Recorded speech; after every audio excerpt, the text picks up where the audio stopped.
In just a few seconds, an entire Russian infantry group was effectively neutralized, not by artillery, not by airstrikes, but by a single sniper working inside a wider surveillance network. Across the battlefield in Ukraine, tens of thousands of soldiers and vehicles have already been lost or disabled, not mainly by heavy weapons, but by smaller, cheaper systems that operate quietly and with growing precision. What makes this trend more serious is not only the scale of losses, but the way those losses are happening. A brief pause in open ground, a group standing too close together, a delayed reaction under pressure. These small moments are now enough to turn a functioning unit into a tracked target, followed step by step until collapse becomes unavoidable. This creates a level of risk that goes far beyond a normal firefight, because danger no longer begins when shots are fired. It begins much earlier, often without any visible warning. If every movement can be seen and every habit can be learned, then the battlefield is no longer shaped only by firepower, but by observation and timing. Stay with us, because what looks like a minor sniper engagement may reveal a deeper shift in how modern war is controlled and decided. What really happened before the first shot was fired? And how could one small mistake trigger a chain of events that no one on the ground could reverse? The moment the Russian infantry group stopped in open ground marked the beginning of a silent but decisive shift in their situation. They had been moving across a stretch of terrain with low cover, likely following a route that had been used before, and nothing in that moment suggested immediate danger. From their perspective, this was a routine pause to regroup, check direction, and restore spacing before continuing forward. On the ground, everything appeared normal, because there were no incoming rounds, no visible enemy presence, and no signs of an active engagement building around them. That sense of safety was the first mistake. From a distance, through thermal optics, the same scene looked completely different, because every soldier in that group was no longer defined by camouflage or terrain, but by body heat. What seemed like concealment to the human eye became exposure under infrared observation, and the longer they remained still, the clearer their positions became. As the group gathered close together, their heat signatures began to overlap, forming a larger and more stable target that did not require active searching. Instead of several moving figures, they became one concentrated signal that stood out against the cooler background. This shift mattered, because movement often creates uncertainty, while stillness creates confirmation. When soldiers are advancing, their position changes constantly, which makes tracking more complex and less reliable. But when they stop, even for a short moment, their location becomes fixed, and that fixed position allows an observer to study, adjust, and prepare without pressure. One soldier adjusted his gear, another turned to speak, while others stayed close as they tried to maintain coordination before moving again. Each small action added to the same problem, because proximity increased heat concentration and lack of movement reduced ambiguity. What felt like control on the ground was already turning into vulnerability from above. The terrain made the situation even more fragile, because the open space did not offer any meaningful way to break visual or thermal contact once it had been established. There were no thick structures, no deep trenches, and no dense cover that could disrupt observation. Even low vegetation or uneven ground could not hide the steady heat produced by multiple bodies standing close together. At that point, the group had unknowingly crossed a threshold where they were no longer just moving through the battlefield, but becoming part of a detectable pattern within it. The most critical detail is that nothing dramatic had happened yet. There was no explosion, no warning shot, and no visible sign that they had been identified. That absence of immediate danger reinforced the belief that the stop was safe, which allowed the exposure to continue for a few more seconds than it should have. Those extra seconds were enough to turn a temporary pause into a confirmed position. In modern conditions, survival is no longer defined only by avoiding fire, but by avoiding detection in the first place. Once a group becomes visible in this way, the next phase does not begin with chaos, but with precision. And by the time the first shot is fired, the outcome is often already shaped by what happened during that quiet moment. So the real question is no longer about how strong a unit is once the fight begins, but whether it can avoid becoming a target before the fight even starts. In a battlefield where sensors watch constantly and patterns are learned over time, even a brief stop can carry consequences that unfold far beyond that single decision. Do you think stopping for a few seconds is still a safe choice when the sky above is always watching? The engagement had already begun long before the Russian group stepped into the open, because the route they followed had likely been under observation for an extended period. Above the battlefield, Ukrainian reconnaissance drones had been quietly tracking movement along that corridor, not to strike immediately, but to understand how units behaved as they moved through the same space over time. Instead of reacting to targets, the operators were studying routines, watching where soldiers slowed down, where they clustered, and how long they tended to pause before moving again. This kind of observation does not rely on speed or surprise, but on patience, because patterns only become clear after repeated exposure. Over time, the terrain stopped being just a physical location and turned into a map of predictable human behavior. Certain patches of ground became known not for their shape, but for what usually happened there, and that knowledge created a different kind of advantage that did not depend on firepower. When the Russian unit entered that same area, they were not moving through an unknown space, but stepping into a sequence that had already been seen many times before. From their point of view, they were making normal decisions based on immediate needs, adjusting pace, maintaining cohesion, and using the ground as best as they could. From above, those same decisions matched a familiar pattern, and that match removed uncertainty for the observer. This is where the nature of the battlefield begins to change, because detection no longer depends on a single mistake, but on the repetition of small actions that seem harmless on their own. A brief slowdown, a short regroup, or a slight change in direction can all be recorded, compared, and understood as part of a larger behavioral cycle. Once that cycle is recognized, the next time it appears, it is no longer unexpected. The drone does not need to rush into action because the goal is not to strike first, but to confirm that the pattern is repeating under similar conditions. In this situation, the Russian soldiers were not being hunted in the traditional sense. They were being followed through a process that had already mapped out how they were likely to act before they even reached that position. That is why nothing happened immediately when they entered the open ground, because the most important work had already been done earlier. The observers were not looking for movement alone, but for confirmation that the same behavior was happening again in the same place. Once that confirmation was established, the uncertainty that usually exists in combat was greatly reduced. The battlefield, in that moment, became less about reacting to a target and more about executing a sequence that had been prepared in advance. By the time the group decided to stop and gather, they were no longer just moving freely. They were aligning themselves with a known pattern, and that alignment made their next actions easier to predict. There was no sound, no visible drone, and no direct indication that their movements were being recorded and analyzed. When the moment finally came to act, it was not driven by urgency, but by certainty. The strike did not begin the engagement. It revealed that the engagement had already been shaped long before. So the real question is not about what happens when a shot is fired, but about how much of the outcome is decided before that moment ever arrives. In a battlefield where patterns can be learned and repeated, do you think long-term observation has become more powerful than raw firepower? The first shot did more than hit a target, because it shattered the unit's ability to think and react as one body. Until that instant, the Russian group was still functioning as a small formation with shared awareness, shared pace, and at least some sense of order.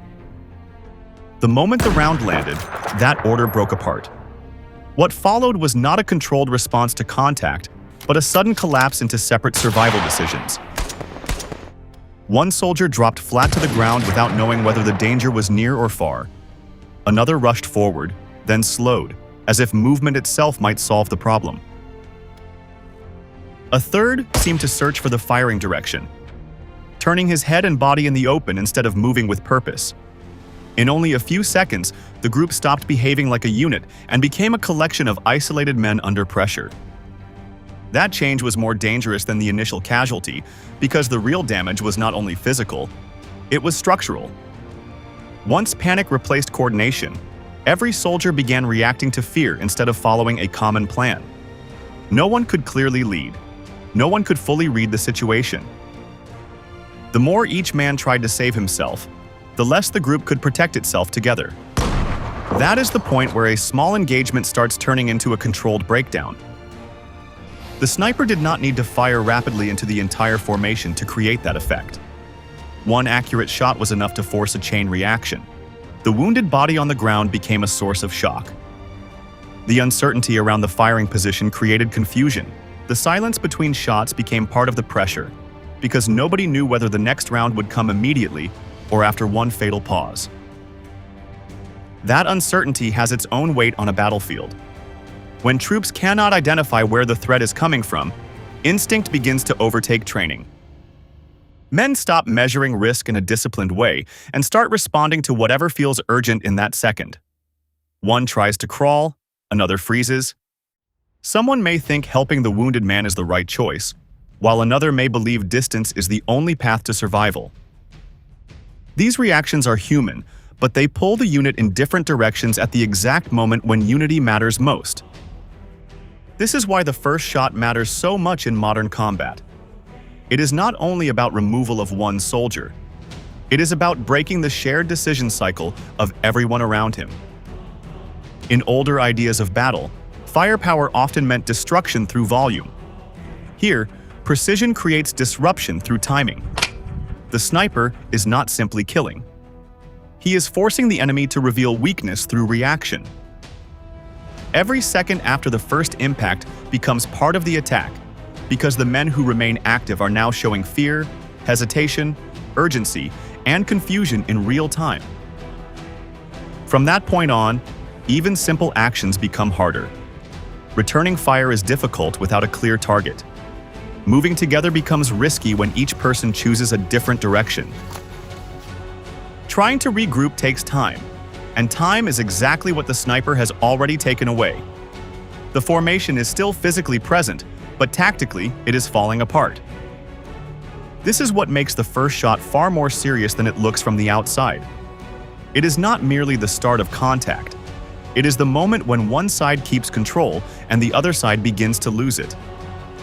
So what is more dangerous on a battlefield like this, losing one man or losing the ability of the whole unit to act as one? Open ground turned every survival choice into a new form of exposure. And that is what made this phase of the engagement so dangerous. After the first shot broke the unit's cohesion, the Russian soldiers were no longer dealing only with fear or uncertainty. They were trapped inside a piece of terrain that offered almost nothing to hide behind, and that lack of cover changed the meaning of every next move. The man who dropped to the ground may have believed that staying low gave him the best chance to survive. In a field with little protection, that reaction is natural, because the body tries to reduce its profile and disappear into the earth.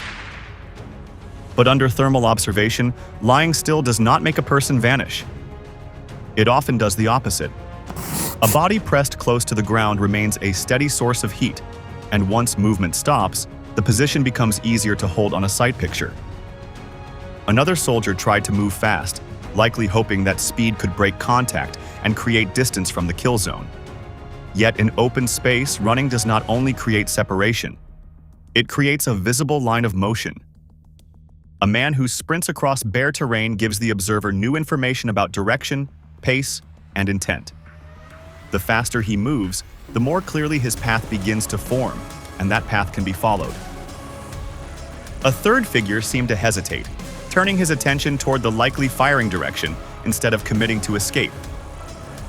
That reaction is also understandable, because knowing where the threat is coming from feels necessary before making the next decision. But in that moment, standing still or slowing down to search for the shooter only creates another stable target. What feels like an attempt to regain control can quickly become another mistake. This is what made the situation so brutal. There was no clean answer available on the ground. As the group began to spread out, the danger did not disappear. It changed shape. Earlier, staying close had made them easier to read as one concentrated thermal cluster. Now, separation made each surviving soldier easier to isolate as an individual target. Instead of one visible mass, the observer could now follow several distinct figures, each reacting in his own way, each exposing fresh data through movement and position. That is the hidden cruelty of this kind of battlefield. Dispersion sounds like survival, yet dispersion in the wrong place can simply turn a damaged unit into several smaller problems waiting to be solved one by one. The men were no longer masking each other's decisions. Each person was now writing his own location onto the landscape through motion, posture, and delay. Even the absence of strong cover became part of the trap. There were no walls to break line of sight, no trench line to absorb movement, and no deep shadows thick enough to hide heat for long. Low grass, uneven dirt, and slight depressions may have offered psychological comfort, but they did not erase the signature of a human body under watch. The terrain looked open because it was open, and once contact began, that truth became impossible to escape. From the Ukrainian side, every reaction helped complete the picture. A body dropping marked one position. A sprint revealed another route. A pause suggested confusion. A change in posture showed stress and urgency.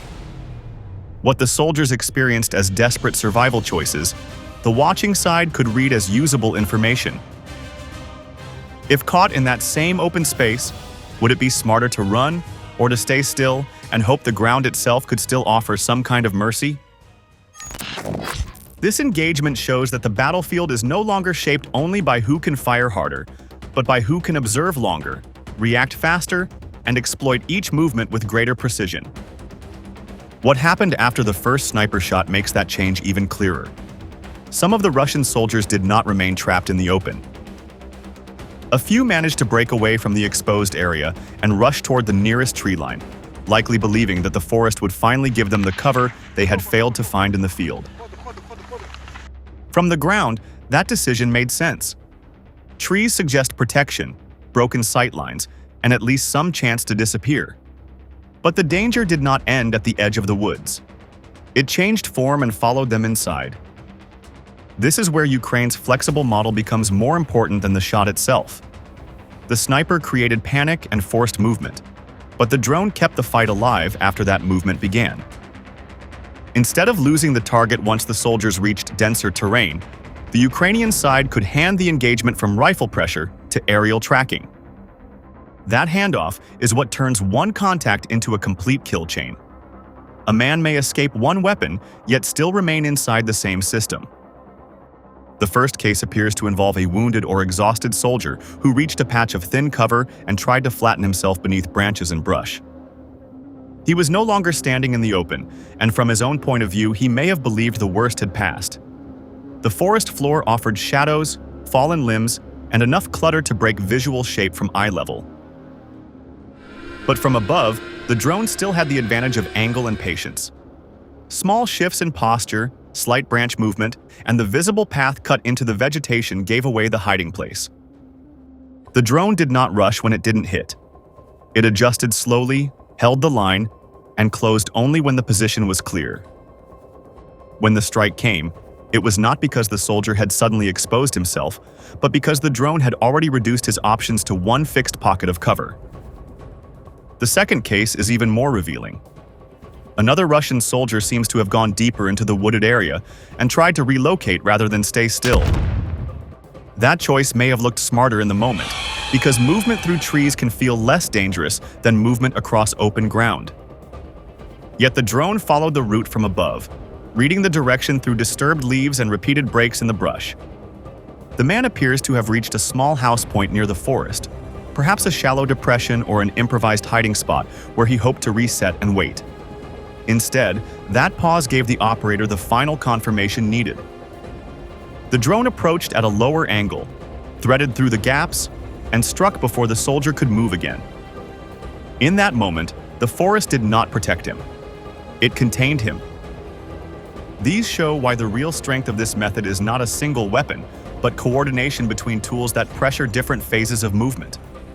The sniper breaks order in the open, The drone punishes escape in broken terrain. Ground observers and aerial surveillance keep the picture connected, so the target is not lost when the environment changes. Small units can act quickly inside that system because they do not need complex orders once the behavior of the enemy has already been read. Do you think this is where future warfare is heading? Where even reaching cover may no longer mean escaping the fight? What happened here was not just a successful strike on one small group. It was a warning about where this war may be heading next. A Russian infantry unit was not broken by massive artillery, heavy armor, or a large air attack. It was broken step by step, first by observation, then by one well-timed shot, and then by the collapse of its own reactions under pressure. Even the men who reached the tree line did not truly escape, because the drone followed them and turned cover into another stage of the same hunt. That is the deeper lesson of this story.